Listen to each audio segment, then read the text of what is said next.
Welcome inside Curtis and Jacqueline Dale Softball Stadium as the NC State Wolfpack get ready to take on the Longwood Lancers. I'm Chris Lehman alongside Logan Sims. It's going to be a great one today, Logan. Yes, it is, Chris. It'll be an exciting game. We have the Longwood Lancers leading off the game. The first batter today for the Longwood Lancers is shortstop number 8, Emily Murphy.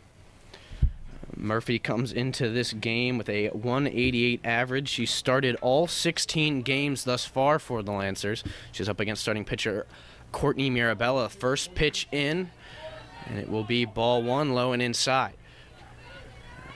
Mirabella, a sophomore for the Wolfpack, done a great job filling in for Emily Wyman, the star pitcher on this Wolfpack squad, and really showing some solid outings this season as she gets a swing and a miss there from Murphy. Count now 1-1. Mirabella gets the sign. She'll check her armband and get the pitch. She sets in, toes the rubber, and here comes the throw. That one's high inside on Murphy. 2-1 count now. A little bit chilly today, Logan. Talk a little bit about how that might affect the play of this game.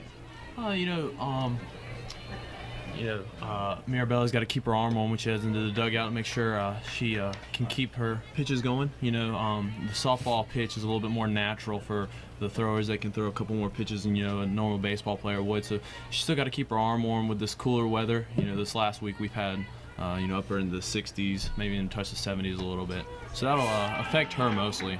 And she gets the strikeout looking on a 2-2 count to Murphy.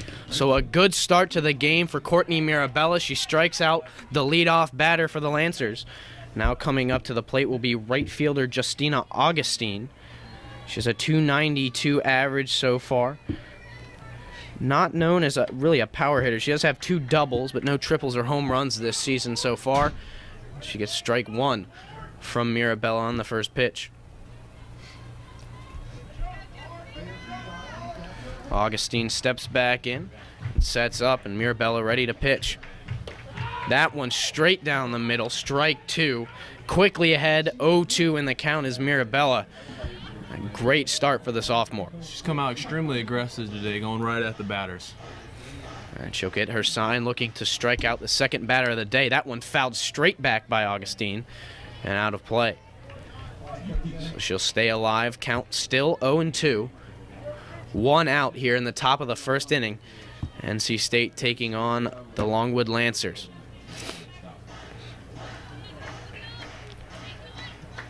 Mirabella sets. Here comes the pitch. Just outside, right along the batter's box line, the inside line on the first base side. So ball 1 to Augustine. She'll step back in. Mirabella ready. She winds. Swing on and miss from Augustine.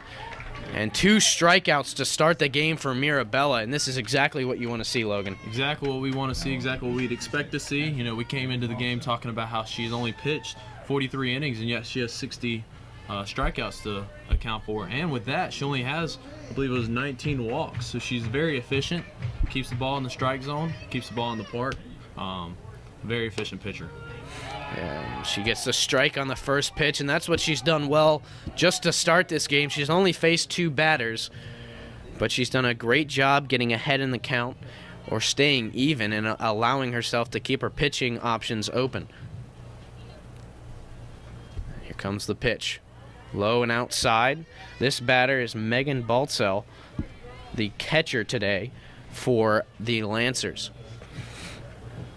Left-handed bat. It's the first left-handed bat that Mirabella's faced today.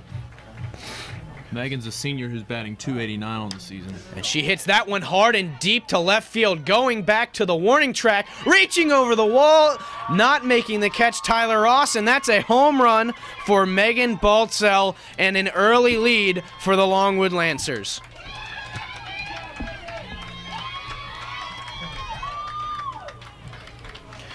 And that ball was hit high and far, and it looked like Tyler Ross might get a chance to reach over the wall and steal one, but it was just a little bit too far, and a solo shot for Baltzell gives Longwood the lead. Right on cue, I'd say. Right after I'd said she was able to keep it in the park, and she's really. We're gonna have to see how she can come back and answer that one. And something that Mirabella and Wyman both have done well thus far in the early stages of this season is when they've given up big hits and given up home runs, they've responded very well. So we'll see how Mirabella does here. First pitch to Haley Kilby, the starting third baseman for the Lancers, is ball one. Haley's batting a .303 on the season, and she's one of 3 freshmen starting for the Lancers today. She takes ball 2 there from Mirabella. Quickly ahead in the count 2-0 is Kilby. Getting the sign now is Mirabella, and she'll step back in, ready to throw. And the pitch, right down the middle. Strike 1, 2-1 now, the count to Kilby. Very smart of Haley right here to be patient, let Emily come right at her, see what she's going to throw her after that home run, see how she responds. Mirabella, another strike, painting the outside corner with that pitch. Count now even 2-2. 2 outs here at the top of the first. A solo shot from Megan Baltzell has given Longwood a 1-0 lead. Now Mirabella 1 strike away from getting out of the inning. Ground ball straight to short. Davis picks it up, throws to first. Hawkins with the grab, and that will do it for the first inning, or the top of the first. NC State will be up to bat when we come back. It'll be Renata Davis, Alana Van Dyken, and Molly Hutchison, some of the most explosive bats for this NC State team. Again, the score, Longwood 1, NC State 0, as we head to our first break. We'll be right back. You're watching NC State softball on Wolfpack Sports Television and GoPack.com. In the third game of the series against Notre Dame last weekend, she took the leadoff pitch to left field for a solo shot home run. She also had a 2-run homer against Campbell in the middle of the week that gave NC State a 3-0 lead and ended up being the game-winning run. So she takes another pitch. That's ball 1, a 1-1 count to Davis. The starting pitcher today for the Lancers, Elizabeth McCarthy, a 3.34 ERA, a 3-5 win-loss record for McCarthy. She looks to strike out this NC State squad. A pop-up high in the air in foul territory. Coming over to make the grab is the catcher, Megan Baltzell.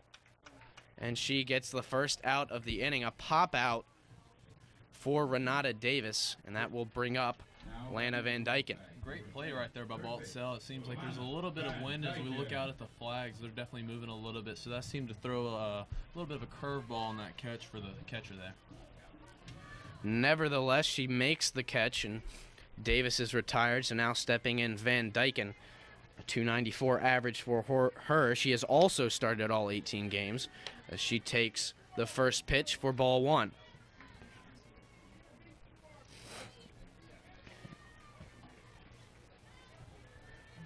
And Van Dyken stepping back in, setting herself.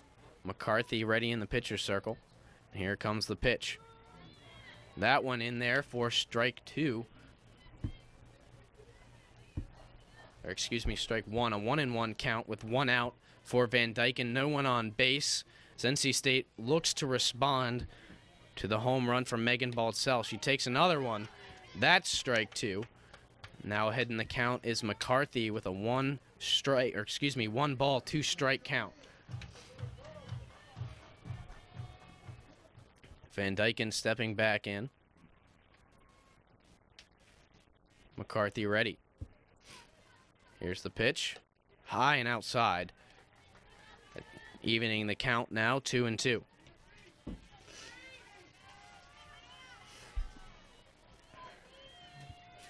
And NC State really an explosive offensive team. They only put up 3 runs against Campbell.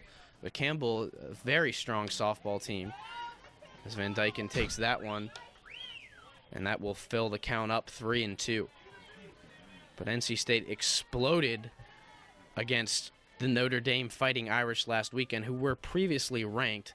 They have since been knocked out after getting swept by the Wolfpack, who have now made their way in to the top 25. That pitch is inside for McCarthy, and Van Dyken finds herself on first with a base on balls. Coming to the plate, number 7, catcher, Molly So now catcher Molly Hutchison will step to the plate. The sophomore catcher leads the team in batting average with a .377 average, also leads the team in home runs with 6.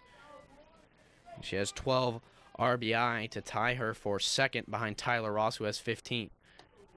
She takes strike 1 on the first pitch. 0-1 count to her. Van Dyken on first after the walk. She did a great job. One of the things that's great about Lena Van Dyken, she's a very patient hitter. She got down on the count 1 and 2, but she was able to stay alive and take 3 balls to make the walk to first as that pitch comes in. Ball 1 to Hutchison. So now an even 1-1 count. McCarthy ready. That pitch skips in the dirt. Van Dyken looked like she was going to make the bolt to second, but a quick reaction from Baltzell holds her at first. Longwood won their game earlier today by a score of 8-4 over Binghamton. Prior to that victory, that's popped up in the air, shallow left field. Going out to make the catch, Emily Murphy, the shortstop. And another out for the Wolfpack. That's the second out of the inning. And that's the second time that NC State has made contact with a pitch from McCarthy and popped it straight up in the air. That will bring Tyler Ross to the plate. Previously mentioned, she leads the team and runs batted in with 15 and holds a .328 batting average. That's the second best in the lineup today. She steps in on the first base side. First pitch from McCarthy, high and outside, ball 1. As I was saying, they beat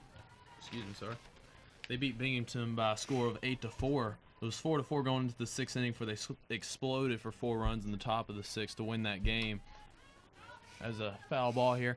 Prior to that win, they'd won their 3 previous games by margins of 9-0, 5-0, and 3-0. So something I picked up on is if they can hold their opponents to 0, obviously they're going to win. But what I'm trying to get to here is that the Wolfpack will obviously want to try to score quickly if they want to head for a win here. Well, one of the players on this team that can do that is Tyler Ross, standing in the batter's box as she fouls off another pitch. 1-2 count to Ross now. And as you mentioned, this is Longwood's second game of the day, Logan. McCarthy started the game for Longwood. She went 5 2/3 innings, giving up 4 hits, 4 runs, all earned. She struck out 5 and walked 3 in that game against Binghamton, so a fairly solid outing from the Lancer pitcher.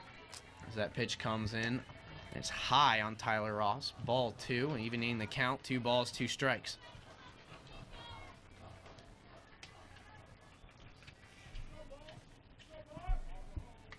Van Dyken still on first, 2 outs in the bottom of the first. Going is Van Dyken. She got a good jump, face first slide, tagging, and she's safe. As the tag from shortstop Emily Murphy was just a split second too late. And NC State now has a runner in scoring position. A very good, very quick jump there for Van Dyken. Very clean slide, was able to stop herself and get in there safely. So now Van Dyken on second. A single from Ross with the speed of Lana Van Dyken would most likely bring in a run. Here comes the pitch from McCarthy. Foul tipped straight back by Ross. So the count remains 3-2. We mentioned how many of the offensive statistics that Molly Hutchison leads, but one of the few that she does not is RBIs. In fact, it is Tyler Ross who leads the team in RBIs with 15. So here comes the pitch. Looking at it, Tyler Ross, a great pitch from McCarthy there, and she strikes out Ross looking, and that will do it for the first inning, and the Longwood Lancers holding a 1-0 advantage over the NC State Wolfpack. We'll be right back. You're watching NC State Softball on GoPack.com and Wolfpack Sports. Second inning as the NC State Wolfpack trail the Longwood Lancers by a score of 1-0. The only run coming off a solo home run from Megan Baltzell. That was with 2 outs in the top of the first. Now up to bat to start the second inning is the first baseman Kelsey Sweeney. She comes in and faces Mirabella. First pitch is a strike. Here comes the second, foul tipped straight back by Sweeney. And quickly down 0-2. This is exactly where Mirabella wants her. Exactly, coming out just like she did in the first inning, attacking, trying to be as aggressive as possible. Sweeney steps back in, and Mirabella will get the call from her armband. Now she's ready to pitch. That one inside. Ball 1. So just barely missed the shoulder of Sweeney there. So it's high and inside. So a 1-2 count now for Sweeney. With a little bit of wind today, blowing from left to right. There's a swing and a miss there from Sweeney, and the third strikeout of the day for Courtney Mirabella. A great start. Aside from the home run, Logan, she's looked really good. Looked very solid, throwing strikes, keeping it in the zone. Looking solid. She definitely seems comfortable. Even after that home run, she seems to be right back on pace with what she wants to do. Here comes the first pitch to Glenn Walters, the designated player. Slow roller up to Compton, the second baseman, who flips it onto Hawkins, and NC State quickly puts 2 away on the ground out there. So it seems besides the home run, she's kept everything on the ground that hasn't been a strikeout. So now stepping in will be Carly Adams, or excuse me. That will be Glenn Walters as she takes ball 1. So Mirabella ready. 2 outs in the top of the second, a 1-0 lead for Longwood. That pitch low and inside. It'll be ball 2, so ahead in the count now. Walters 2-0.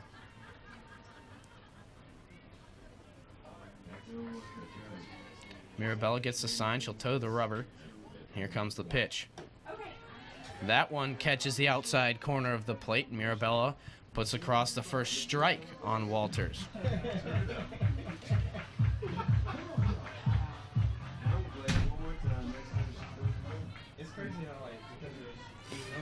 Mirabella ready. Here comes the pitch. Fouled straight down right behind home plate. And that will be strike 2. The count now goes from 2-0 to 2-2 with 2 outs here in the top of the second. So Mirabella looking for her 4th strikeout. Swing and a miss there from Walters, and Mirabella gets the strikeout. She struck out 2 in both the first and the second inning. She's got 4 strikeouts, and NC State will come to the plate. When we come back, it'll be Maggie Hawkins, Meredith Burrows, and Hannah Yeager. You're watching NC State softball on GoPack.com, and Wolfpack up to the plate for NC State. Maggie Hawkins, the first baseman, as she steps in. In that first inning, it seemed like the Wolfpack couldn't really get any solid contact. I'd like to see them try to settle down here and put the bat on the ball a little bit better. First pitch to Hawkins is a strike. So she will go down 0-1 to McCarthy, who has looked very good thus far, not allowing NC State any kind of, as you said, Logan, no solid contact thus far for NC State. They've popped 2 straight up in the air. That one will be bounced to third. Throw over to first, and the first out recorded by the Lancers as third baseman Haley Kilby made the play there. First baseman Kelsey Sweeney made a very good play to scoop that ball off the ground. Absolutely right. The throw a little bit low from Kilby, but a great scoop, as you said, from Sweeney. So 1 out, and now Meredith Burrows will step to the plate for NC State. First pitch she takes. That will be strike 1.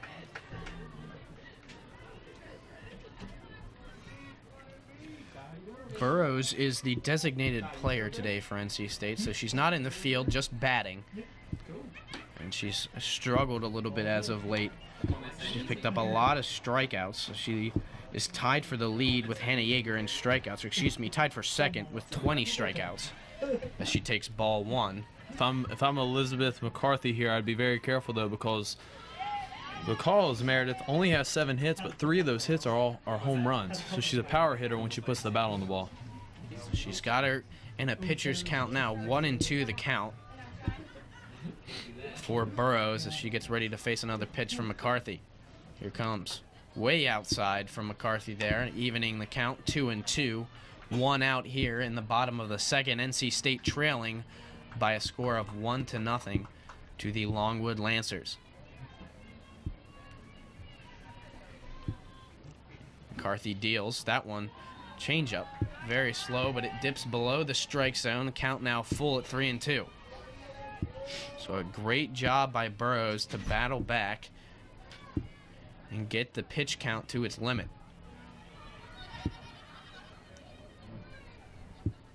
Very patient hitter, Burrows. That was a very tempting hit. She hits that one hard and far over the right field wall. No question, that one's gone. And NC State has tied the game on a solo home run from Meredith Burrows. Just like I said, if you're going to let her hit it, you want to be very careful. She's a power hitter. She knows what to do. She put the bat on the ball and took it clean out right over the scoreboard. Maybe a little bit to the right of the scoreboard, but she got it up in what wind there is, and it just went straight out. Well, there was no question. As soon as that left her bat, it was gone, as that was just launched over the right field wall. And I think you're right. I think if it had been over the scoreboard, it would have cleared that scoreboard out there in right field. That was just crushed. Center fielder, No doubter. Yeager. So now Hannah Yeager will step to the plate. The sophomore center fielder, right now batting .292. Another one of the players on this team that started every game, which takes a cut at the first pitch from McCarthy and misses. So that will be strike one. Very aggressive there for Hannah. We'll be interested to see how Elizabeth McCarthy settles back in after that home run. We saw Mirabella respond very well to the home run. We'll see how McCarthy does. She quickly gets ahead on Hannah Yeager 0-2 as that one is fouled off. So the Meredith Burrows home run has tied this game at 1. And all of the offense thus far has come off of home runs. That one back up the middle off the glove of McCarthy. Picked up at short by Murphy. She makes the throw over, but Yeager beats it out. Great run there from Hannah Yeager. I believe that It's an actually infield single. I believe that was actually dropped. It was a error by the first baseman. So it will not be a single. It will be an error on the first baseman Sweeney. Now batting number 22. Right You know, it seemed like that ball was hit, went off the pitcher's glove, and that actually caused Emily Murphy, the shortstop, to have to cut back. That might have thrown off her momentum and her groove. And that pitch hits Morgan Tharrington. So now 2 on for NC State with 1 out. And a good chance coming here for number 21, Alyssa Compton, the second baseman. So now we have a meeting of the infield for Longwood and Logan. What do you expect them to be talking about here? They led 1-0. Burrows ties it up, and now NC State with just 1 out has a runner in scoring position with a runner on first and second. You know, if I was them, I'd say clear your head. You know, you've been successful. Get back to what you were doing in the first inning. She was clearly catching the Wolfpack off guard with whatever she was throwing because they were not making very good contact. And at this point, that 1 home run by Meredith Burrows was extremely well contacted. But besides that, they've still not very well put the bat on the ball. And that last hit by pitch has got to be stressful or frustrating for her because Morgan Tharrington's only batting .077 on the season. So that's a batter that you really want to attack there and try to get that out. Absolutely. So NC State gets a free base runner. And now stepping to the plate is Compton. She swings and misses at that pitch. That will be strike 2. She's quickly down 0-2 to McCarthy.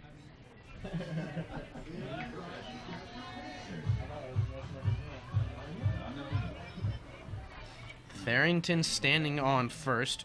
Yeager on second. A chance here for NC State to take the lead. That pitch high to Compton, bringing the count to 1 ball, 2 strikes. Not a bad pitch there for McCarthy. Get the ball up in the eyes, try to get the batter, thirsty. Throw that big meatball there that try to get her to swing. So 1-2 count for Compton. She waits the next pitch from McCarthy. That one fouled down the right field line and out of play. That'll leave the count still 1-2 with 1 out here in the bottom of the second. NC State trying to take the lead for the first time today as they went down 1-0 in the first inning. And Meredith Burrows tied it up with a solo shot out to right field this inning. Swung on and lined over the second baseman's head and into right field. Everyone will hold after advancing 1 base, so NC State loads the bases with 1 out. And coming back to the plate, ever dangerous, Renata Davis. Very good play there by the right fielder, Justina Augustine, to get that ball and get it into the infield quickly to keep there from being another run added to the score. David.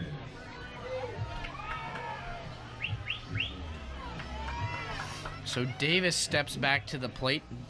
She popped one up into foul territory down the first base line in the first inning and recorded the first out of the game for NC State. She takes the first pitch low and outside for ball one. So McCarthy has found herself in a jam, and Logan, we talked about Mirabella responded very well to giving up the home run. Right now, McCarthy's struggling a little bit. She is struggling. She's gotten out of her groove. She has lost that touch she had to keep the Wolfpack from being able to make solid contact, because that was a very, very well hit ball there by Alyssa. And, you know, she just needs to take a few breaths here, take her time, and try to get back to the basics. So stepping back into the box, Renata Davis. A 2-0 count as McCarthy right now in this at-bat, struggling to find the strike zone. That one hit hard and high by Davis. The runners will hold. Charging in center fielder Walter. She makes the catch. Now coming home is Yeager. The throw is in time, and she's tagged out. A double play, and that will end the inning. Hannah Yeager not fast enough to beat out the throw from Walters. Very strong arm. So that will do it for the second inning. NC State, off the solo home run from Meredith Burrows, ties the game at 1. But Longwood will have a chance to take the lead when we come back. You're watching NC State Softball on GoPack.com and Wolfpack Sports Television. Welcome back to Curtis and Jacqueline Dale Softball Stadium as we get ready to start the third inning of this contest between the NC State Wolfpack and the Longwood Lancers. The score tied at 1 as stepping in is second baseman Carly Adams. Carly Adams is a junior who's batting 179 on the season. And she fouls off the first pitch from Mirabella, who after giving up the home run, and really the only blemish right now for her in this game is that home run. She's picked up 4 strikeouts already today. 0-1 count to Adams. Here comes Mirabella's pitch. That one a little bit high and inside for ball 1.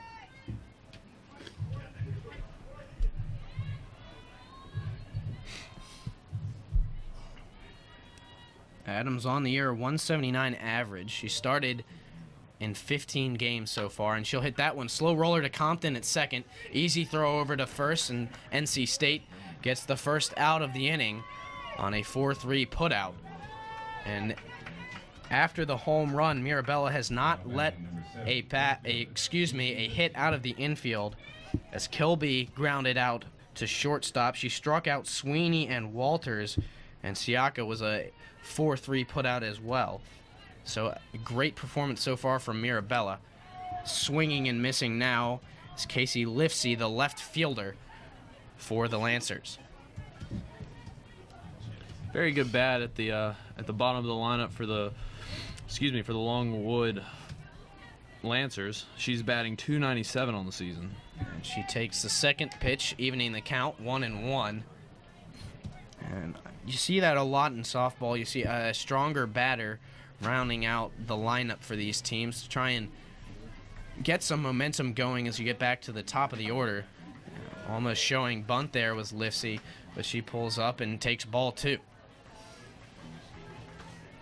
Not sure where that miss must have been a little low for the umpire's liking, but that'll bring up a 1-2 count. 2-1 count. That pitch fouled straight back over the press box by Lifsey, evening the count 2-2, and now Mirabella 1 strike away from her fifth strikeout of the day.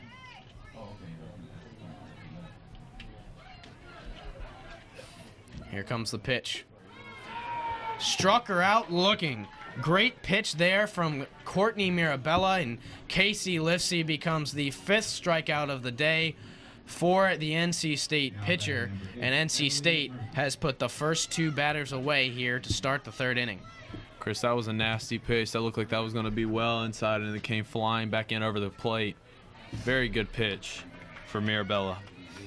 So now Mirabella back to the top of the order as Emily Murphy, the shortstop, comes to the plate again. the first victim of the day for Mirabella.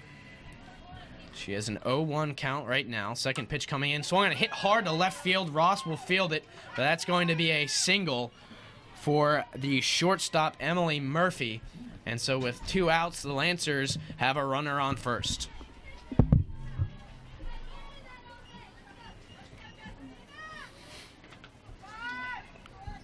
It's only the second hit that Mirabella has given up today. The other one, of course, the home run. So now the right fielder, Justina Augustine, steps in. First pitch inside. Murphy showing a steal, but holds up and stays at first. And it's 1-0 count now to Augustine. Mirabella gets her sign, checks the armband, and is ready to deliver. Swung on and missed, and that ball comes off the glove of Hutchison and rolls all the way out into the infield. I believe they called that a foul ball. And Still a strike either way. And it looked like it got through cleanly. It hit her bat after coming out of the glove of Hutchison.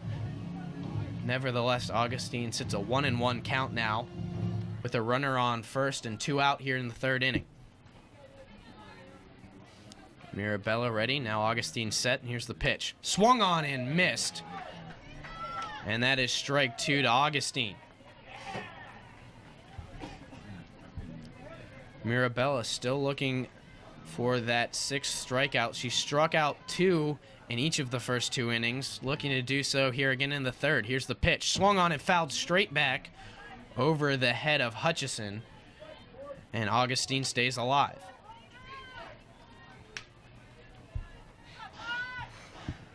Out in the field today for NC State, as we already mentioned, behind the plate is Hutchison, Molly Hutchison, the sophomore. At first, Maggie Hawkins. Going now, Murphy slides in safe as Compton misses the throw, and that will be a stolen base for Emily Murphy. Or, excuse me. They actually called that a strikeout. They called the strikeout, excuse me. I had too caught up in the steal there. That'll be another strikeout for Courtney Mirabella. She gets 2 more strikeouts this inning, bringing her total to 6. And NC State will look to take the lead when we come back. You're watching NC State softball on GoPack.com and Wolfpack Sports Television. Stepping back in for NC State, her first time to the plate. She was walked and then stole her way to second before Tyler Ross was struck out looking to end the first. She'll step back in, looking to reach base again against McCarthy. First pitch lays down a bunt foul ball.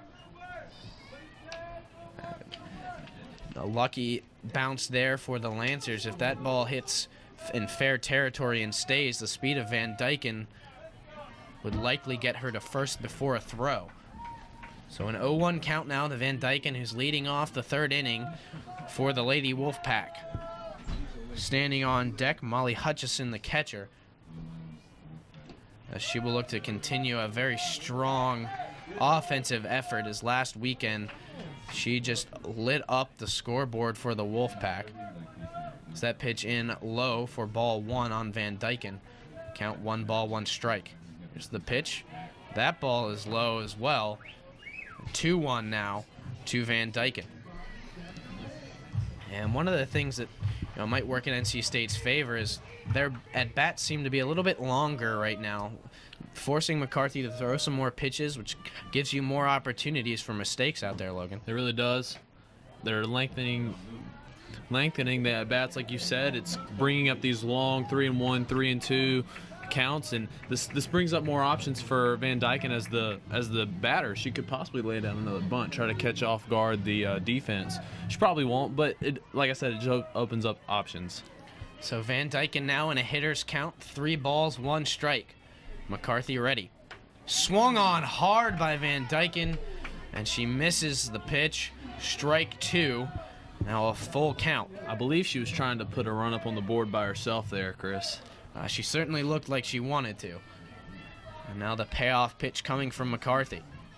Swung on and hit a floater over the head of shortstop Murphy. Coming in to make the catch, though, is Lifsey, the left fielder for the Lancers, and that will retire Van Dyken. She was able to battle that at bat all the way to a 3-2 count, but she comes up empty. So now stepping to the plate, Molly Hutchison, as she popped one up into shallow left field in the first inning, and Emily Murphy was able to handle that play. First pitch coming from McCarthy, just outside, ball 1. Good patience here by Hutchison.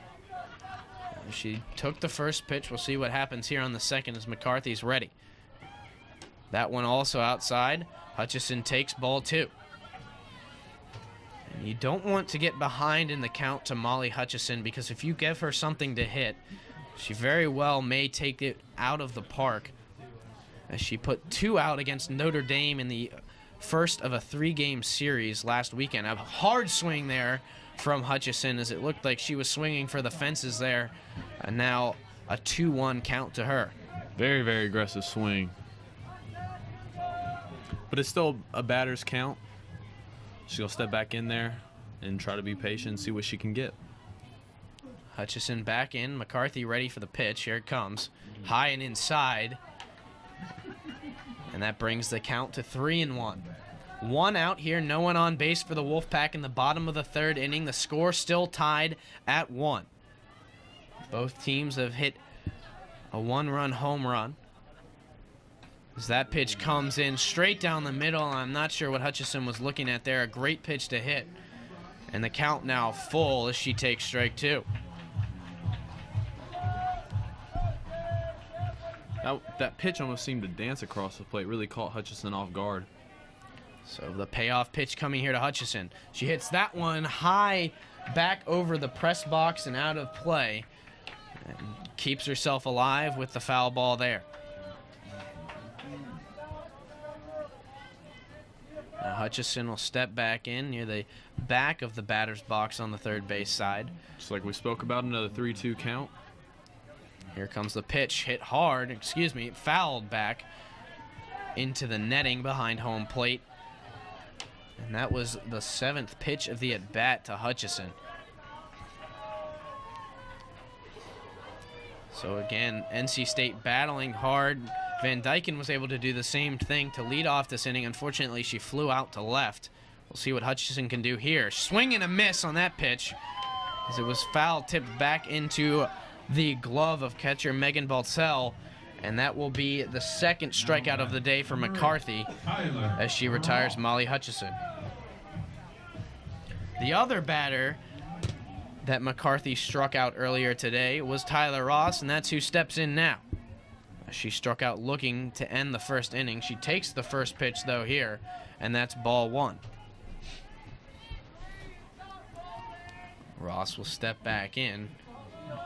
She's ready for the next pitch. A little wave of the bat. And here's the pitch from McCarthy. That one's outside. Ball 2. 2-0 count with 2 outs here for Tyler Ross. Wind picking up again a little bit. Still going left to right, and still a little bit chilly out there as you see most of the players wearing long sleeves. That one fouled off, and it will be strike 1 to Tyler Ross. 2-ball, 1-strike count.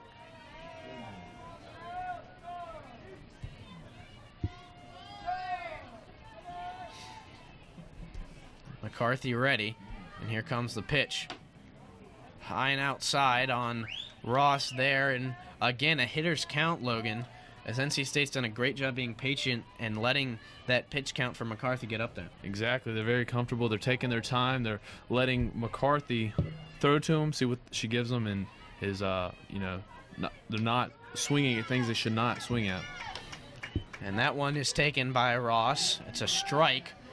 So a 3-2 count for Tyler Ross, and she'll look to avoid the strikeout to end the inning again. But with two strikes, you need to slow down and try to just make contact here. And that's exactly what she does there, as that one's fouled down off the ground and into the backstop behind home plate, as Ross keeps herself alive.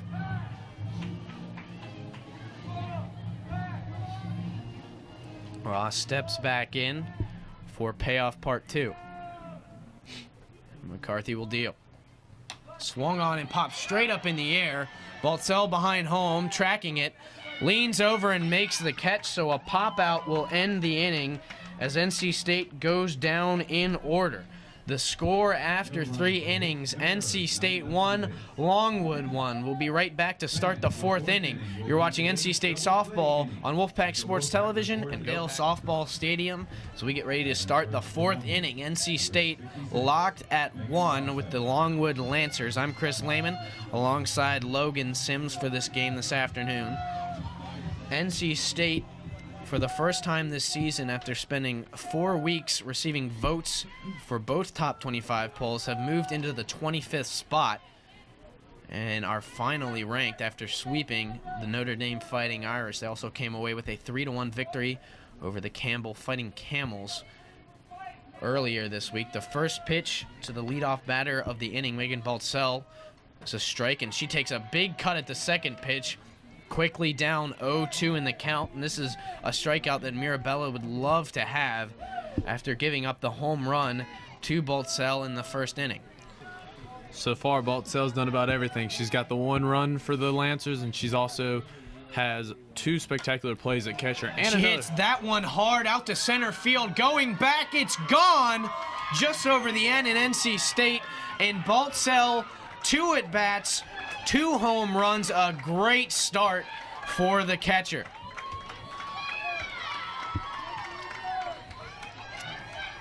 Courtney Mirabella answered last time. We'll have to see what she does this time. But, you know, next time Baltzell steps up to the plate, you might want to change your strategy and attack. Yes, certainly. You might even consider walking her. She is now 2 for 2 with 2 home runs and is responsible for both runs that the Lancers have scored today. So now a 2-1 lead again for the Lancers as they get that 1-run lead back. Stepping in now and taking the first pitch for a ball is Haley Kilby, the third baseman, as she grounded out to short to end the first inning in her last at bat. She'll look to improve upon that here as she takes high and inside for ball 2.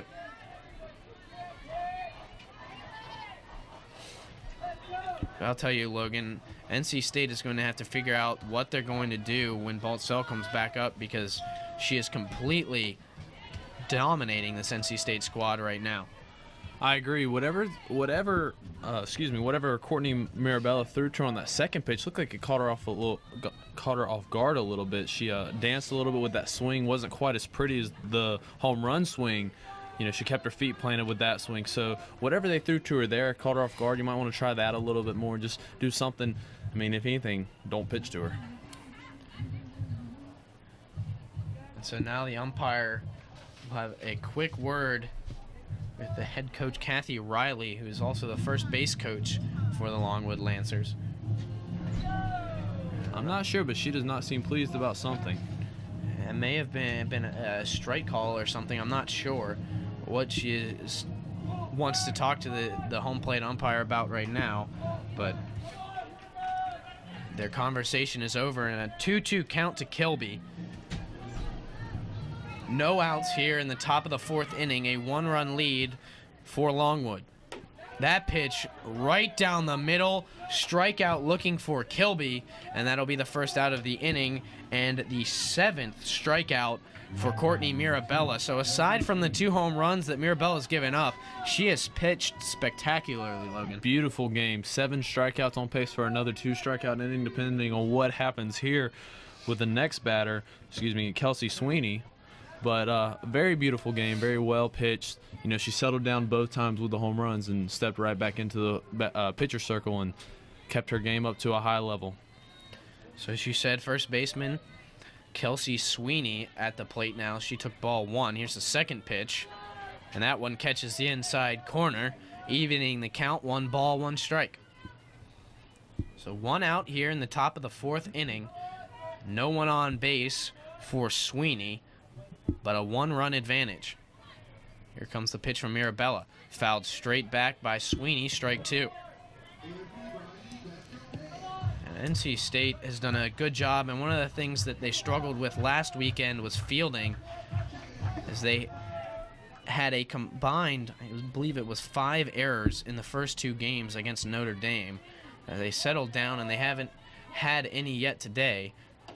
As that pitch comes in, just missing the strike zone from Mirabella. Count even at 2. With the 7 strikeouts, they haven't had very many opportunities. The 2 opportunities they've had, they've made good plays, gotten the outs, and moved on to the next batter. Yeah, it certainly helps. And that one is hit hard. Coming over in left field to make the catch on the line drive is Tyler Ross.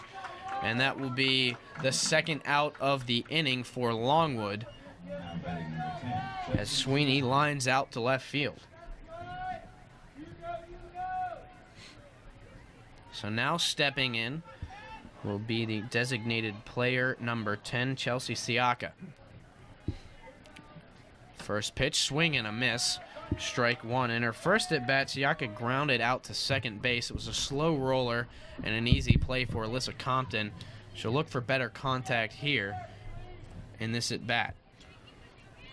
Here comes the pitch from Mirabella. And that one catches the outside corner and quickly ahead 0-2. Siaka's a batter that Mirabella will really want to attack here. She's leading the Lancers with 16 strikeouts. A stat you don't necessarily want to be leading in.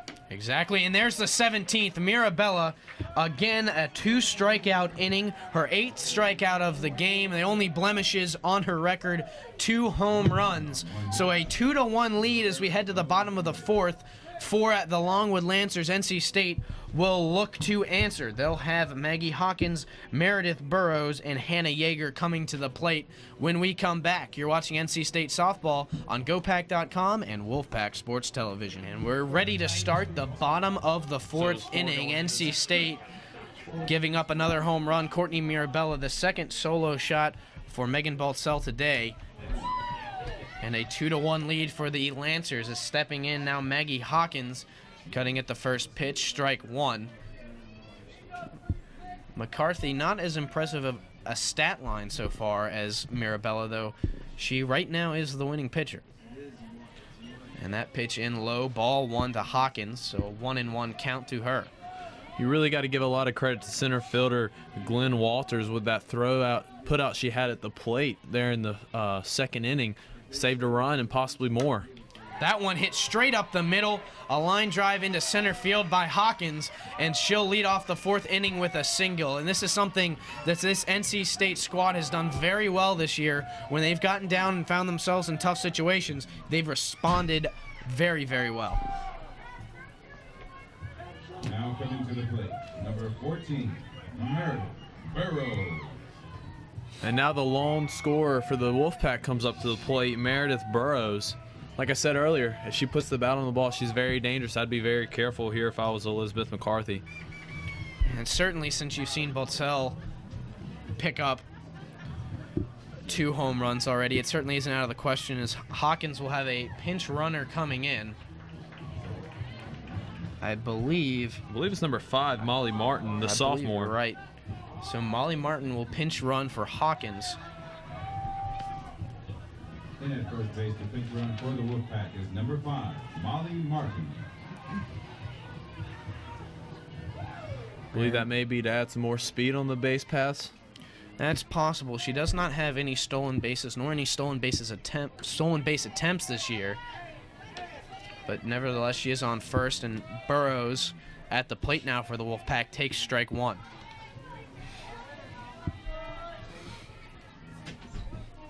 Got to remember that in her first at bat, Burrows took it all the way to a 3-2 count before putting that ball over the right field wall. If I was McCarthy, I'd try to get her out as quick as possible, or at least try to get her to hit something on the ground early in the count. So we have a 1-1 count now as Burrows took ball 1 on that last pitch. And she's looking to give her team the lead. If she can hit another home run here, she'll take ball 2, though, on that pitch from McCarthy. And it is a little bit colder. It's a little bit surprising to have seen 3 home runs in this game. The ball's not always going to travel that much, or excuse me, not really going to travel that far in colder weather. But clearly not cold enough as that pitch gets behind Baltzell. The throw to second, sliding in. Martin is safe. Even with that ball dancing around the ground, it was a very close play there at second for Baltzell. Very strong arm on that girl. Yeah, she did a great job getting the throw there.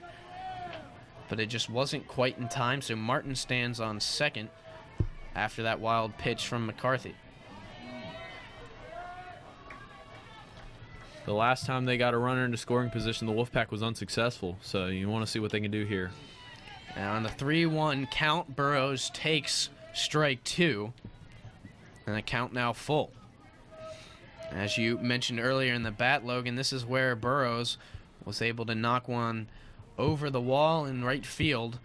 We'll see what she does here. That one out to right field. This one's going to float into the middle of the outfield, not long enough. Martin will hold up at second, and the catch made by Augustine to record the first out of the inning. That hit went right off of Burrows' hands. Didn't look like she was feeling too good with the hands, especially with the colder weather. But, you know, she just couldn't quite get the bat on it. And now Hannah Yeager will step in. She reached on an error on the dropped throw by first baseman Sweeney in her first at bat. Check swing on the first pitch. It bounces in the dirt, and it will be ball 1. And they're going to call time. Coming out, Kathy Riley will have a meeting with her battery. There's McCarthy and Baltzeller out there with her. And what do you think that the coach there is saying to her players right now, Logan? She's in a pretty good spot. One out. There is a runner on second, but she's been pitching fairly well since giving up that home run. You know, I think she's telling her that, Hannah Yeager's up to bat, correct? Yes. She might be telling her that, you know, looking forward, you got Morgan Tharrington on deck, not quite as solid as a hitter. Don't be too worried about this at bat. Just, you know, be careful. Don't allow the big play to happen. Try to keep it to a minimum and look forward to that next batter that's on deck for the Wolfpack. Yeager takes a big swing at that pitch. That might have been what she told her to do, was throw it up in her eyes, throw her the big meatball, see if she would get her to chase. Well, she did chase that one, and it was strike 1. So an even count, 1 ball, 1 strike. Molly Martin, the pinch runner for Maggie Hawkins, stands on second. As that one's fouled off, just barely catching the netting off the first base side. So a foul ball, strike 2 to Yeager. And that brings the count to 1 and 2. Mirabella's getting all the strikeouts, and McCarthy's pulling all the pop-ups and foul balls, it seems. That certainly does seem to be the play. McCarthy's more of an in-play pitcher. That one is pulled down the left field line over the NC State bullpen and out of play. Another foul ball for Yeager.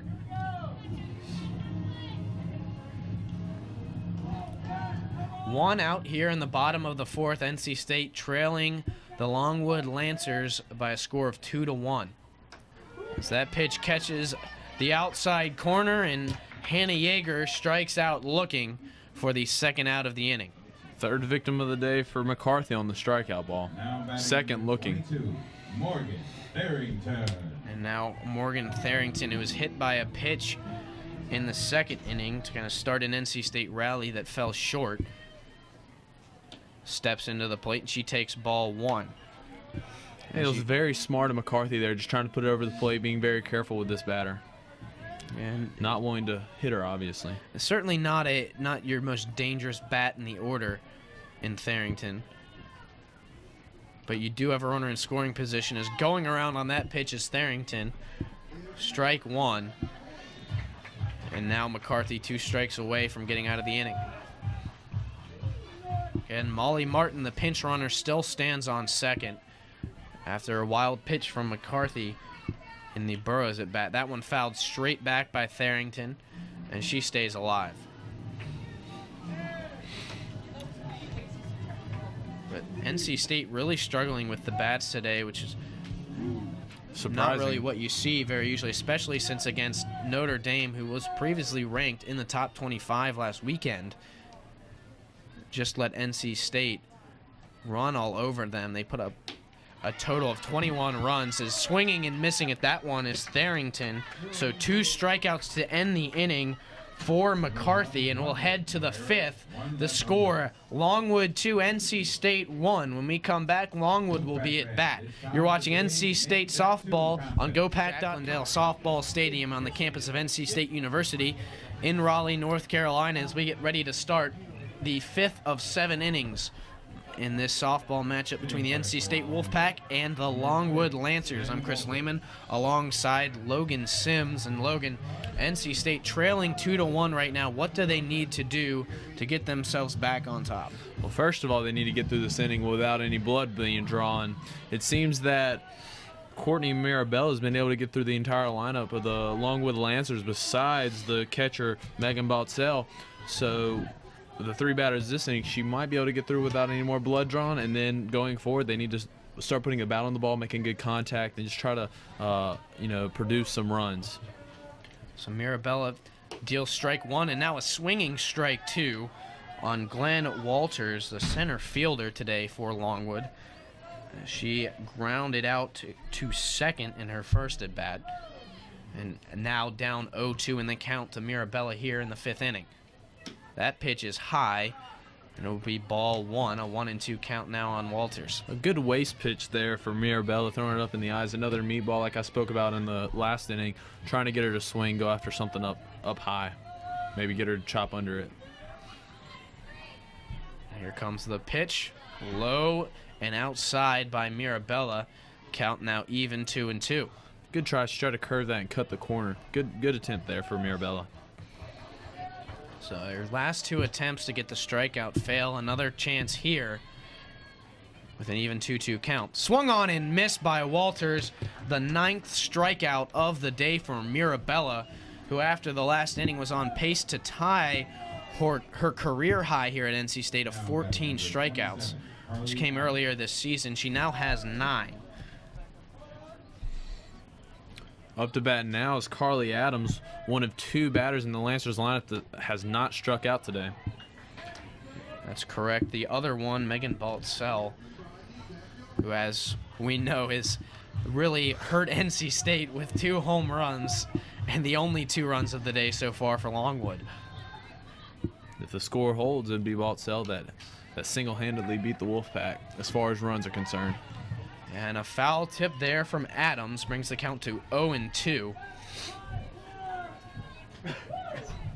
So Mirabella looking to get another strikeout.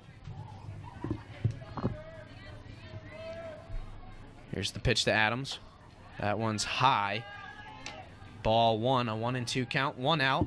No one on base right now for the Lancers, but a 1-run advantage as both teams have put up 3 hits.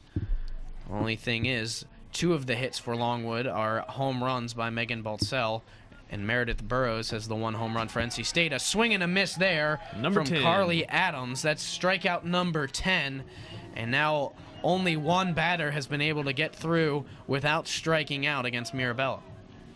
Now batting number 7, Casey Lipsy.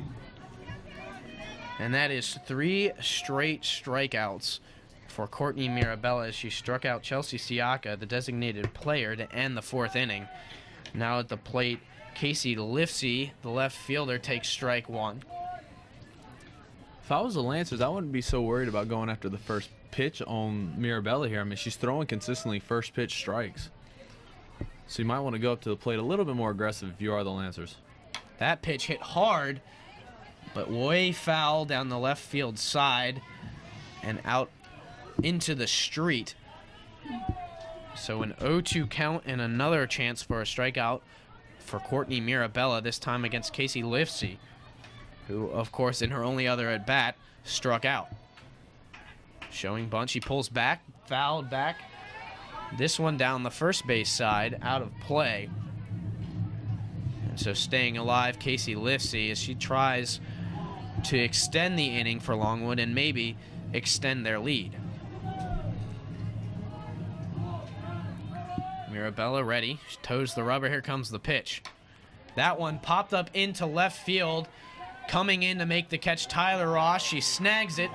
So 3 up, 3 down, and 2 more strikeouts for Courtney Mirabella in the 5th inning, and she keeps her team within 1. When we come back, NC State down 2-1 will look to make a comeback with Alyssa Compton, Renata Davis, and Lana Van Dyken. You're watching NC State softball on GoPack.com and Wolfpack Sports Television. Curtis and Jacqueline Dale Stadium at the Hyatt Place Invitational game. I'm Logan Sims alongside Chris Lehman. Chris, we have a pitcher's battle here brewing very well into it.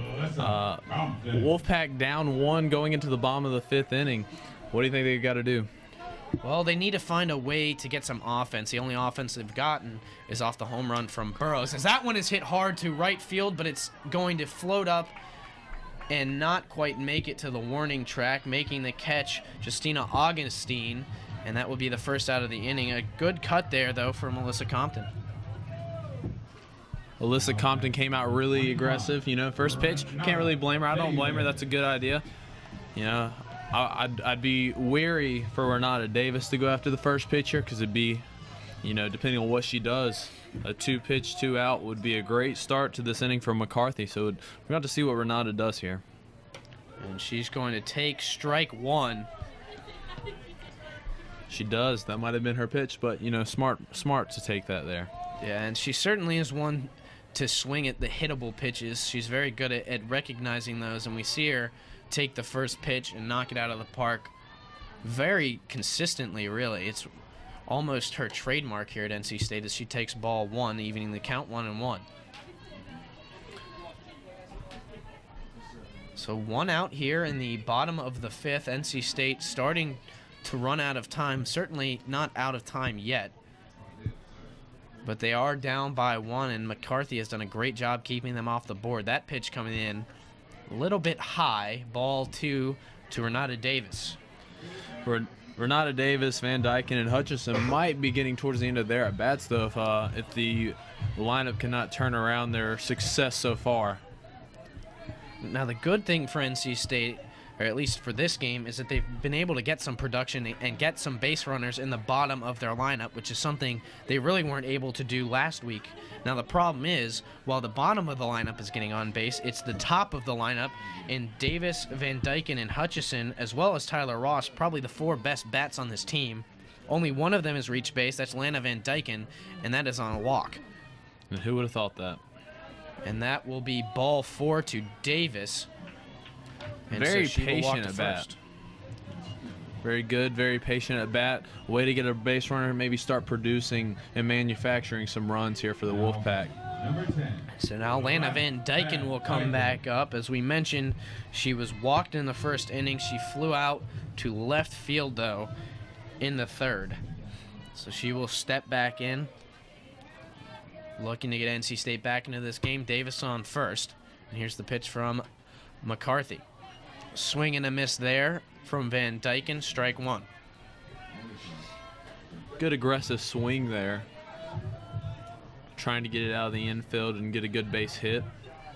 And that is certainly something that NC State does a lot. They're very aggressive with their bats. They like to swing a lot, and most of the time they've made contact. This just not finding the right contact in this game as Van Dyken takes ball 1. Like you said, they're attacking, they're being aggressive, but they're also doing it early, and then when they're unsuccessful, they've been able to draw out the counts even after the early strikes. So a 1-1 count with 1 out in the bottom of the 5th for Van Dyken. That pitch high, ball 2. It's certainly been a good balance for NC State. When they've had the chances to swing at early pitches, they have, and haven't really had too much success with that, but they've also been able to be very patient and draw out some of these at-bats and give themselves some more chances. Here's the pitch from McCarthy. Swung on and missed by Van Dyken, strike 2, and an even 2-ball, 2-strike count. And this is a big at-bat for Van Dyken. As you mentioned, possibly her last, if NC State is not able to turn the order back around. But not only that, this is a chance to keep runners in scoring position with just 1 out. And that will bring the count to full as Van Dyken takes ball 3. For what seems like the 10th time today for Elizabeth McCarthy. You know, a first pitch strike is a pitcher's best friend, and it just seems that McCarthy hasn't really been able to. I mean, she's been successful, kept the runners off the board. As she walks Van Dyken. Yeah, that pitch low and inside, and a good at-bat there from Van Dyken as she will walk to first. And now Renata Davis on second is in scoring position as you have the leader in home runs and batting average and slugging percentage for NC State. this is not who you want to see right now if you're Elizabeth McCarthy. And it looks like head coach Kathy Riley It's going to make a pitching change. You're exactly right. It's coming in now. It will be number 12, Libby Morris. So she will come in for McCarthy. Very similar to what happened in the first game is McCarthy went 5 2/3. She goes 4 1/3 this time. And we have a pitching change. It will be Libby Morris. And when we come back, it'll be Libby Morris facing Molly Hutchison. You're watching NC State Softball on GoPack.com and Wolfpack Dale Sports. Stadium. We have a pitching change here. Libby Morris into the game. She came into the game earlier today for Longwood. Pitched 1 1/3 inning. Had 1 walk, but no hits, no strikeouts, and faced 4 batters. Successful day for her. On the season, she's 1-4 with a 5.25 ERA. And so she steps into the pitcher's circle to face Molly Hutchison, who has been very hot as of late. Hutchison takes ball 1. Runners on first and second as Renata Davis and Lana Van Dyken were both walked. Here comes the pitch. Outside, it gets away from Baltzell, and both runners will advance. So now 2 runners in scoring position with 1 out for NC State, and a fly ball into the outfield could bring home a run, though, Logan, we did see a throw out at home on Van Dyken earlier this game. We did. We sure did. These are the 4th and 5th batters in scoring position for the Wolfpack today, and they've yet to be successful. So we're going to see if we can turn this around as the head coach comes back out to speak to her team once again. You know, so Coach Riley will come out to talk with the team. Looks like it will just be Baltzell and Morris. Good team, defense, and timely pitching has been what's kept the Lancers in the lead so far. She's going to come out here and put on a strategy. Would you be surprised to see her walk Molly Hutchison right here? I'm not sure if she would go for the walk, but it certainly isn't out of the question with the offensive production that we've seen out of Hutchison today. So we'll see. She hasn't, and I'm assuming she won't, because we've already seen 2 pitches thrown, and they certainly weren't intentional balls. But we'll see. 2 runners again in scoring position. Davis on third, Van Dyken on second. Molly Hutchison is at the plate. The leading run right now is Van Dyken on second. That pitch in there catches the inside corner, I believe, but it's going to be ball 3. That looked like a very good pitch there from Morris, but she's not going to get the benefit of the doubt. A 3-0 count and a chance to walk the bases loaded. Longwood fans here at Dell Stadium were not happy about that call. That pitch a little bit inside and it just above the hands of Hutchison off the bat, fouls it back for strike 1. So still a hitter's count, but I don't know. I may have laid off that one if I was Hutchison, Logan. I believe I would have too. That was a pitch more inside than the previous pitch. It would have loaded the bases, but you know, with the hitter's mind like Molly Hutchison, she wants to be the reason and the power behind this offense. This one floats out in the infield, foul territory. NC State runners hold. The catch made by Sweeney, and that will be the 2nd out. And so now a fly out can't bring in a run for NC State, and Tyler Ross will have to get this one in play. And unfortunately, that aggressive mentality by Hutchison led to them not having another base runner, possibly not scoring, possibly a 3rd time today of failing when having a good opportunity to score some runs. So now Tyler Ross will step in. If I'm the Wolfpack here, the last batter was the one I would want up, but this would be my next batter, and I guess that's why they have her at the cleanup position. This is who I'd want batting this position. And Tyler Ross takes strike 1. She's 0 for 2. Both those bats, though, against Elizabeth McCarthy. She struck out looking in the first and popped one up into foul territory in the 3rd, where it was caught by catcher Megan Bartzell. So an 0-1 count, 2 outs and 2 runners in scoring position for Ross. She takes that pitch low inside, ball 1. And the count even, 1 ball and 1 strike. What a great pitching move and coaching decision by Kathy Riley if they're able to get out of this jam. And here comes the 1-1 pitch. That one's bounced right back to the mound. Morris grabs it, throws to first, and they get the out. So NC State isn't able to capitalize, and they are still down 2-1. A great chance with 2 runners in scoring position and 1 out, and NC State comes away empty. So we'll be right back with the 6th inning. Again, the score, Longwood 2, NC State 1. You're watching NC State softball on GoPack.com and Wolfpack Sports Television. Back here in Raleigh, North Carolina, on the campus of North Carolina State University, as the Wolfpack take on the Longwood Lancers in the Hyatt Place Invitational Tournament that the Wolfpack are hosting this weekend. This is their first game. Number 8, Emily Murphy. And they trail the Lancers by a score of 2-1.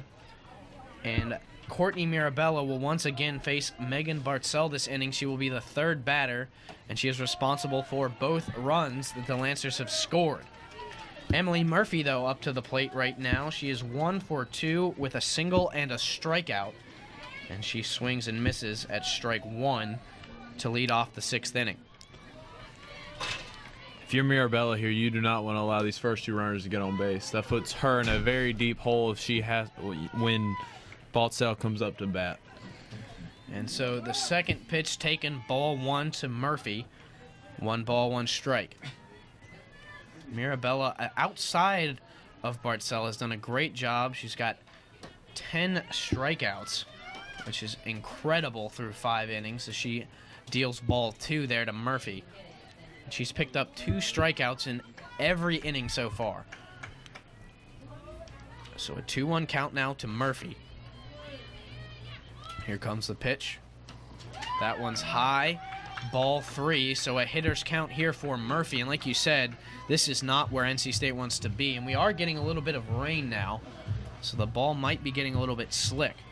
That would definitely add some more challenge here from Mirabella and the other pitcher as well, Libby. As she throws strike 2, you want to keep this batter off the bases as best you can if you are Mirabella here. She's battled back. She was down 3-1. She got the strike there. So a full count here to Murphy. And a big pitch coming from Mirabella. That one is hit. Looks like it will be in a foul territory deep, going over. A little bit of miscommunication there between the 2 Wolfpack players out in the field. I believe it was Compton, the second baseman, and Tharrington, the right fielder, as they both held up a little bit. They had a chance to get that ball in foul territory, but both miss it. So the count remains 3-2, and we'll get payoff part 2 from Mirabella here momentarily.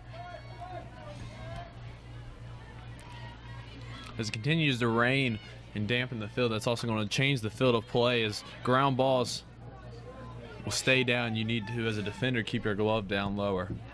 And that one fouled off. Lana Van Dyken tried to get over, sprinting towards the NC State dugout, but the foul ball fell too quickly. And we'll have a 3rd payoff pitch to Murphy coming here. Here comes the pitch from Mirabella. That one's inside and high, ball 4.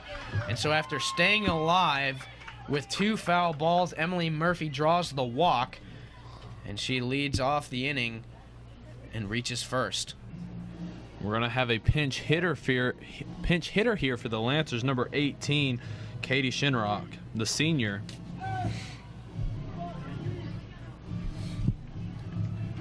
Shinrock on the season is... In the pitch hit for Longwood, number 18, Katie Shinrock. Excuse me, Katie Shinrock will come in as the pinch hitter now.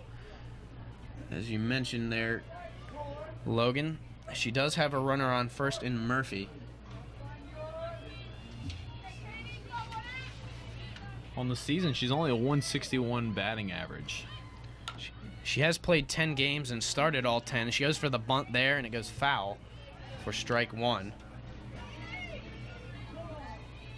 She's had 31 at-bats. She's only picked up 5 hits, but 3 of them are doubles.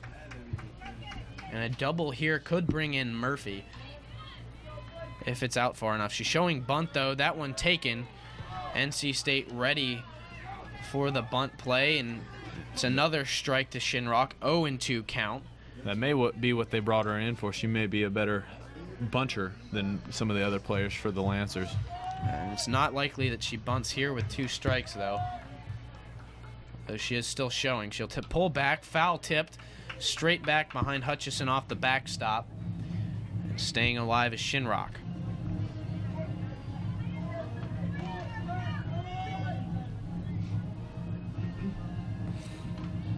A new ball for Mirabella. As we said, it's started to rain a little bit here. Not hard enough to be too noticeable, but still hard enough to affect play a little bit. Mirabella with the new ball. Now here comes the pitch. High and outside. Ball one. Shinrock staying alive.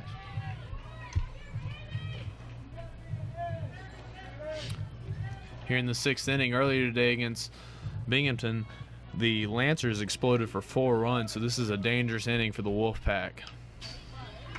That one fouled off again by Shinrock. So a 1-2 count still. No outs here in the top of the 6th. And a 1-run lead for the Lancers. On first, Emily Murphy, who brought the count to full, had 3 payoff pitches and finally was walked. That one again fouled off by Shinrock. And so Murphy stands on first. And the ever-dangerous Megan Baltzell is on deck right now. And you do not want to see Shinrock reach base here and leave Murphy on second.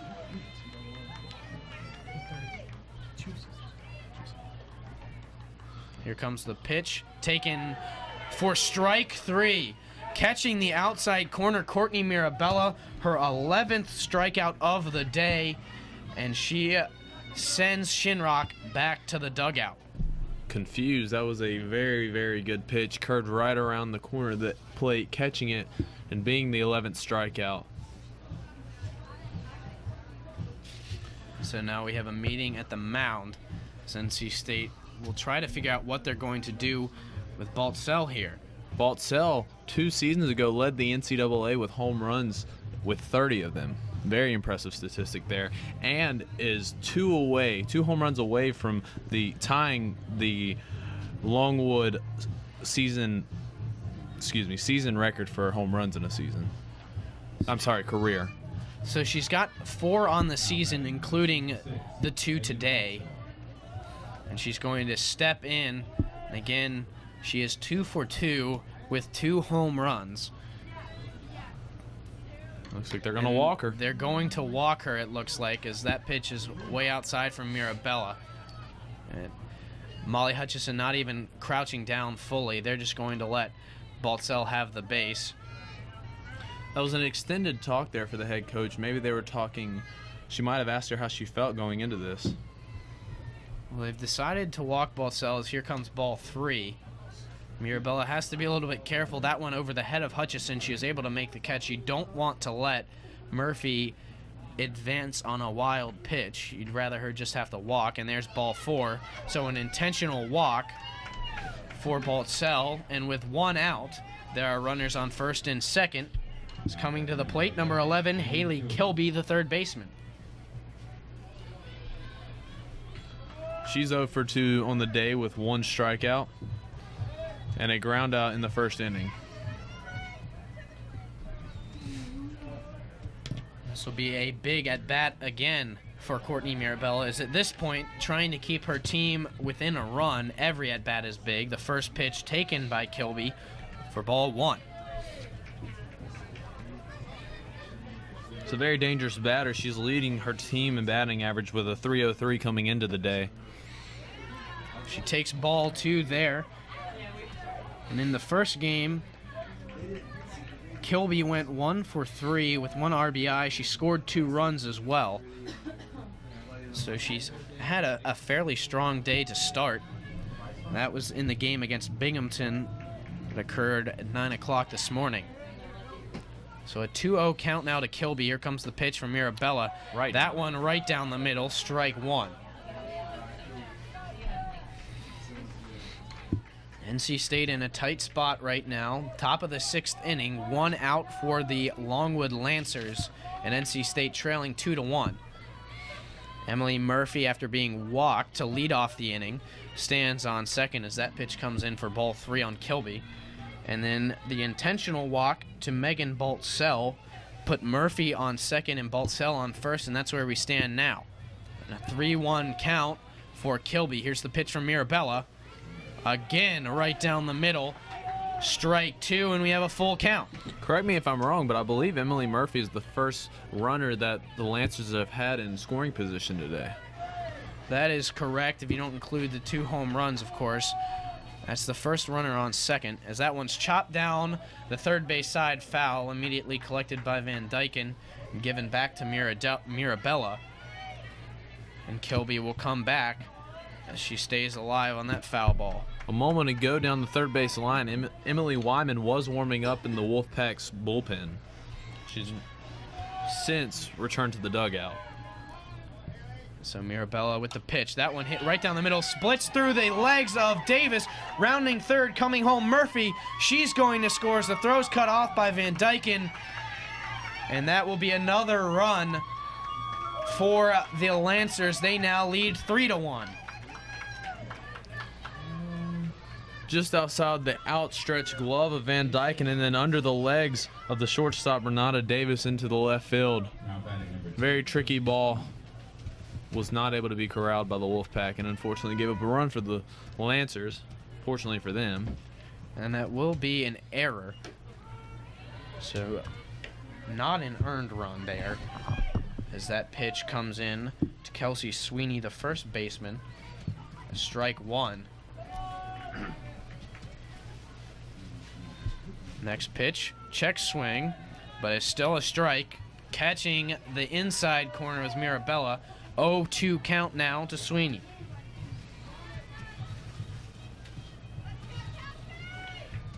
Back in the pitcher's circle, Mirabella.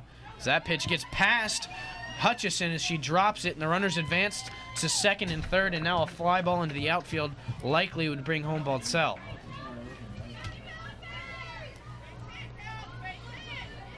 As a catcher there, you really got to make sure you corral the balls, especially in this situation. You don't want to allow a run to score on a pass ball. Absolutely not. And here comes the pitch from Mirabella. That one's hit deep into the outfield. Going back, Yeager. She'll make the catch. Baltzell coming home. The throw goes to third. NC State willing to give up the run to Baltzell to hold Kilby at second. And so the fly out brings in a run, and it is now 4-1 in favor of the Longwood Lancers.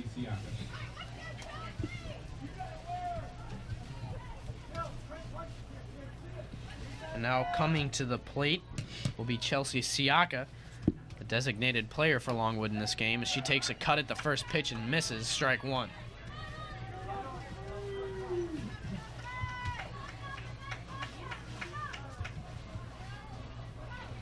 Mirabella gets a sign, and she toes the rubbers, ready for the next pitch.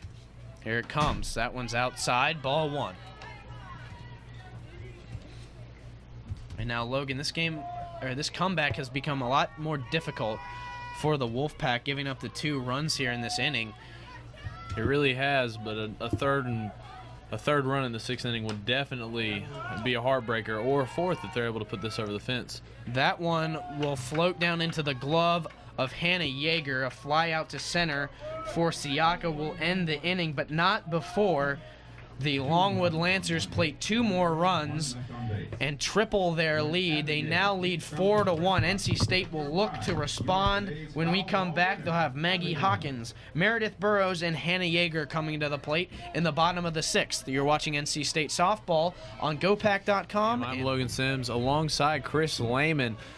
What was a pitcher's duel has turned into a little bit of a rout, maybe. 3 runs isn't unachievable, but it's definitely a bigger hole than the 1-run hole that the Wolfpack was in earlier in this game. 3 opportunities came and passed for the NC State Wolfpack, and they were not able to capitalize. That's the difference in this game, honestly. Chris, what do you think? I'd have to agree, and you start to wonder about the walk to Baltzell. Of course, you don't want her to put one over the wall again, but she did eventually come home as the 4th run, as the pitch to Hawkins, the leadoff batter this inning for NC State, is strike 1. As Hawkins steps back in, she did single in her last at-bat. That was in the 4th inning. She's been the leadoff batter in the 2nd, 4th, and now 6th inning, as that one is sent down the third base line and just barely creeps foul. So an 0-2 count now for Hawkins. If you're the Wolfpack here, you need to take a step back, calm down, and try to manufacture a few runs here. You know, you don't need it all back on one swing because, you know, that's impossible unless you get the bases loaded. But you definitely want to just chip away at the lead and see what you can do. That one hit strongly down the right field line and foul. And that may have been a windshield. It did get out, and that's why they put the warning signs up there, out there along the street, to warn you that if you park there, there's a chance that your car will get hit with a softball, and that one may have caught one out down along the road. That one off the hands, coming in. Great catch made by Adams as the slow floater got out just far enough for Adams to come in from second base and make the play. She had a great jump on that, made a beautiful play. A great job by Carly Adams on that one to record the first out. And so now the lone source of offense for NC State thus far, Meredith Burrows, who hit the solo home run in the second inning, comes to the plate now. She takes that one inside, ball one. NC State down to 4 outs. Or excuse me, 5 outs in this game. Libby Morris still on the mound for Longwood as she came in relief of Elizabeth McCarthy last inning. She's given 2 balls to Burrows here, and it's a 2-0 count for the Wolfpack batter. That pitch in the dirt and outside, ball 3, and quickly into a 3-0 count is Burrows. Baltzell goes out to talk to her, but this might not be a bad strategy with with Burrows, as she is a very dangerous batter when she puts the bat on the ball. And so Baltzell comes back behind home plate after having a talk with her pitcher. Just 1 out so far in the bottom of the 6th for the Wolfpack, but a tough hill to climb right now. That pitch straight down the middle, strike 1, and Burrows taking all the way there. 3-1 now the count. Still a hitter's count for Burrows.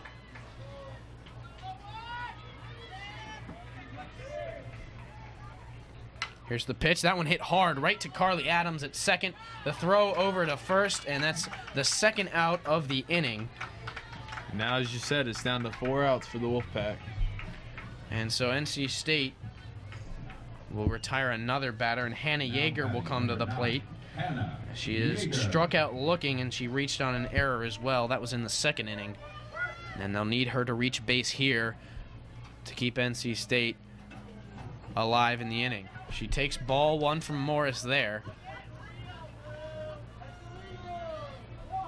So a 1-0 count to Yeager. And she is a fairly fast player for this NC State team, so it is possible for her to beat out an infield throw.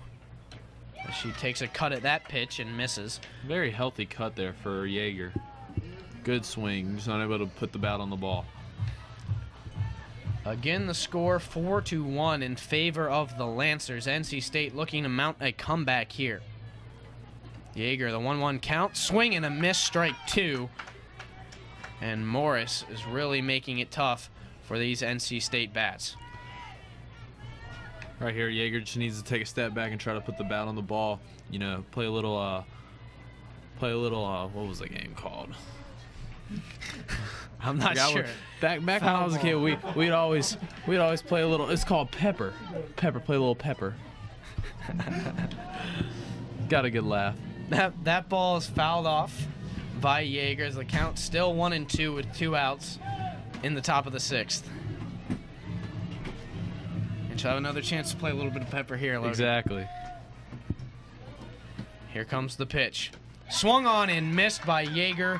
The first strikeout of the game for Morris, and that gets her out of the inning. NC State goes down 1-2-3 in order, and now Mirabella will have to do some damage control, try to keep this game at 3 runs as we head to the final inning. It's 4-1 in favor of Longwood. You're watching NC State softball on GoPack.com and Wolfpack Sports Television. Jacqueline Dale Softball Stadium here on the campus of NC State University for the 7th and final inning of this matchup between the NC State Wolfpack and the Longwood Lancers. Longwood holds a 3-run advantage as they put up 2 more runs in the 6th inning. They lead 4-1, and Mirabella will look to keep the lead at a 3-run deficit as she faces number 40, the center fielder Glenn Walters, who takes ball 1 on the first pitch. Looked like she was trying to have a running bunt there, but decided to pull back. So Mirabella will step back in. No effort for the slap bunt there. Taking ball 2 is Walters, and a 2-0 count now to her. Mirabella, outside of really the 2 home runs, has done a great job. She only gave up 1 hit last inning despite the 2 runs. It's a lot of small balls. That ball is slap bunted down the left field side, excuse me, the third base side, and foul for strike 1 on Walters. Mirabella's done a great job. She has 11 strikeouts already, and warming up in the bullpen is Emily Wyman. I think Coach Sean Reichek is very likely going to let his sophomore pitcher finish out this game. As that one catches the outside corner on Walters, evening the count, 2 balls, 2 strikes. I believe Wyman's out there mostly for to warm up for possibly the next game, as well as if there's any damage control that needs to be done. Here's the pitch, swung on and missed by Walters, the 12th strikeout of the day for Mirabella, now just 2 shy of her career high 14, and there is 1 away in the top of the 7th inning for the Lancers.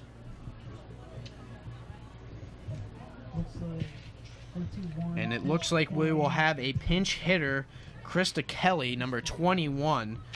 She is a freshman, usually plays out in the field as a shortstop for the Lancers, and she comes in. Krista Kelly is a 176 batter on the season. Has played in 11 games, started 8 of them. So she'll step in to face Mirabella for the first time today as she takes the place of Carly Adams. And the first pitch in there taken for ball 1.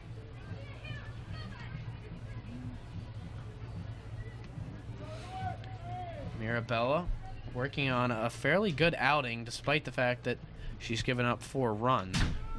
She puts that one straight down the middle. Count now even 1-1.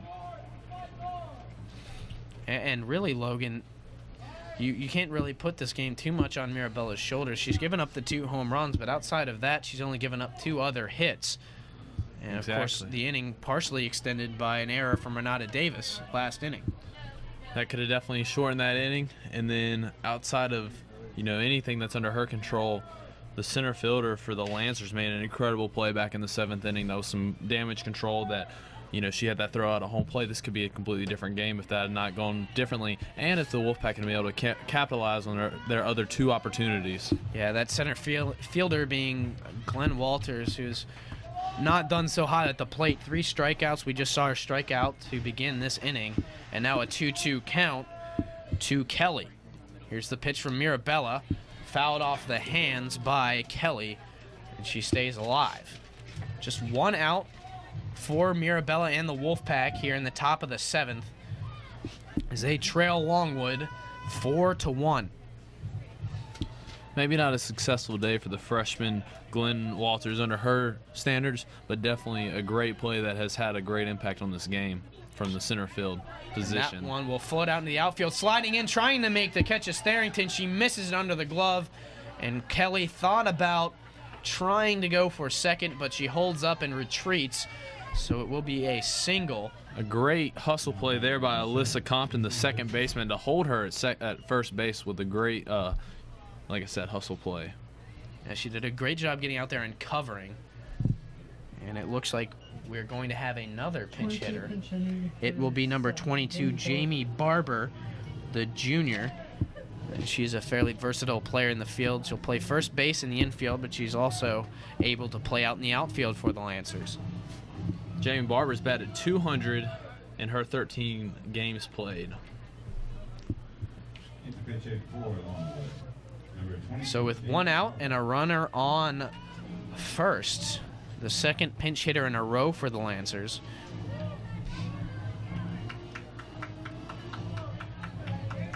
As Barber will take the place of Casey Lifsey, the left fielder. That pitch low and outside to Barber, strike one. Or excuse me, ball one.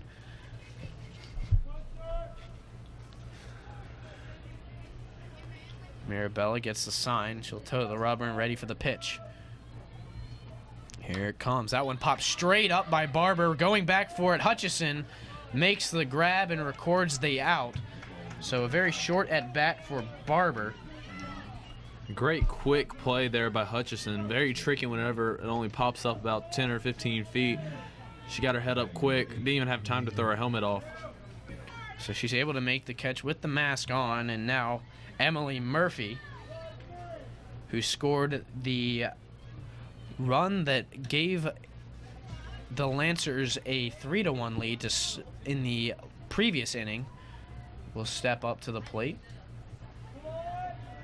She was walked to start the last inning and eventually made her way all the way around to score.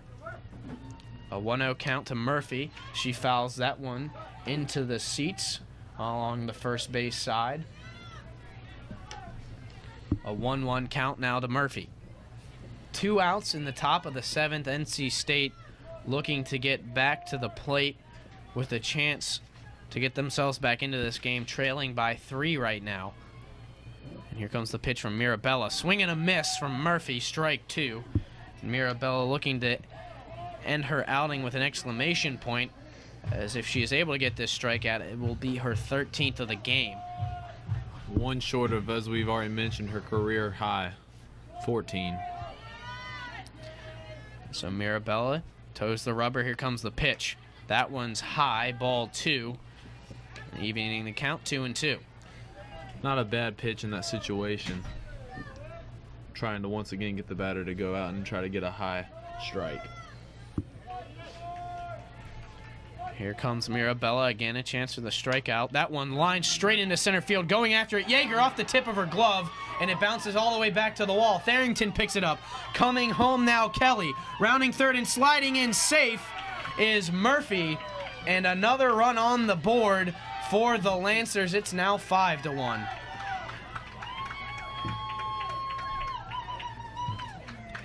Hannah Yeager was right there just off the tip of her glove. She might have been able to extend just a little bit more. This inning would be over and we would be going to the bottom of the 7th. Well, Longwood doing what NC State usually does very well, timely hitting. And that is what has helped them establish this 5-1 lead.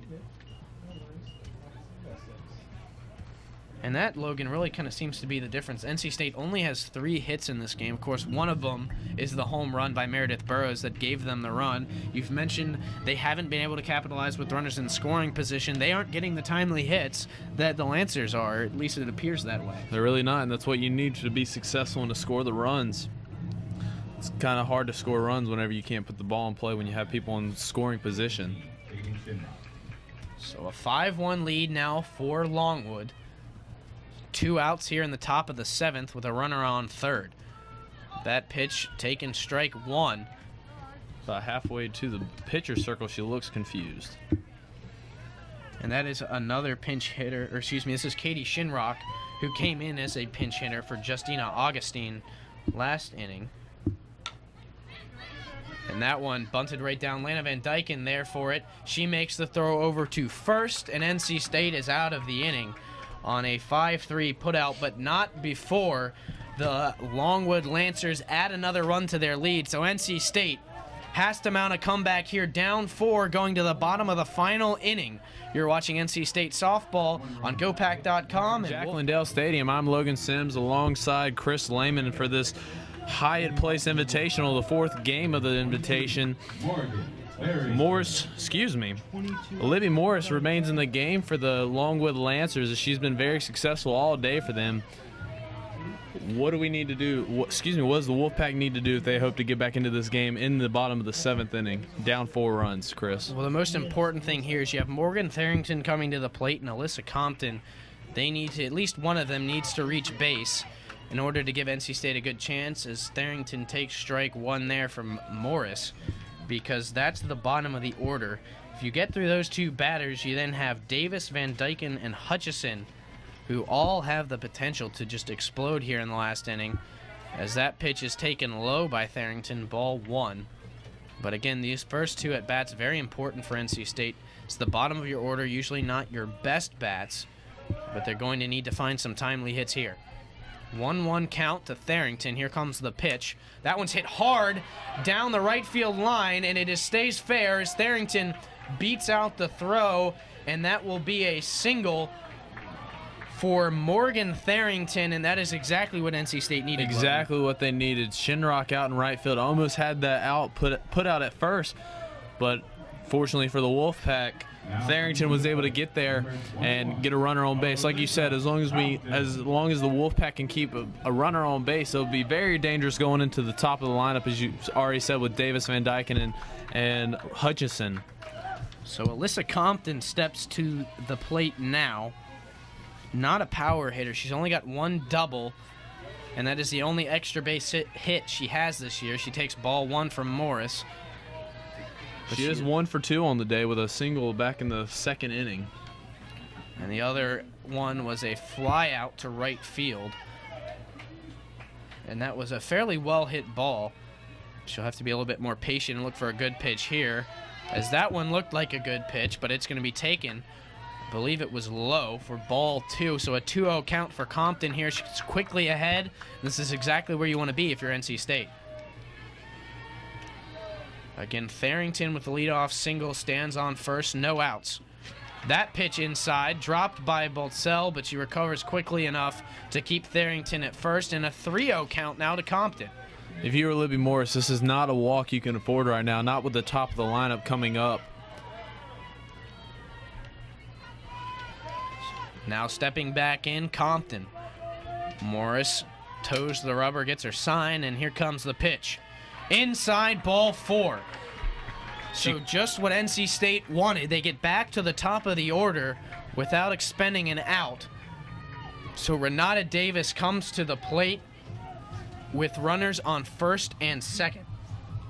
Now if you're Davis and Van Dyken going forward, you need to have a clear mind. You need to forget what happened in the past, what's happened all game long, and just take advantage of this fourth opportunity that's been presented to them.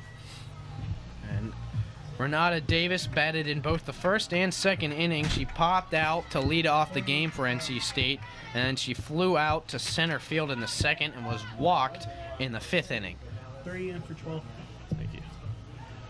And pitcher Elizabeth McCarthy has just re-entered the game for the Lancers. And that's one of the things that's a little bit different about softball than baseball. The pitchers can re-enter the game.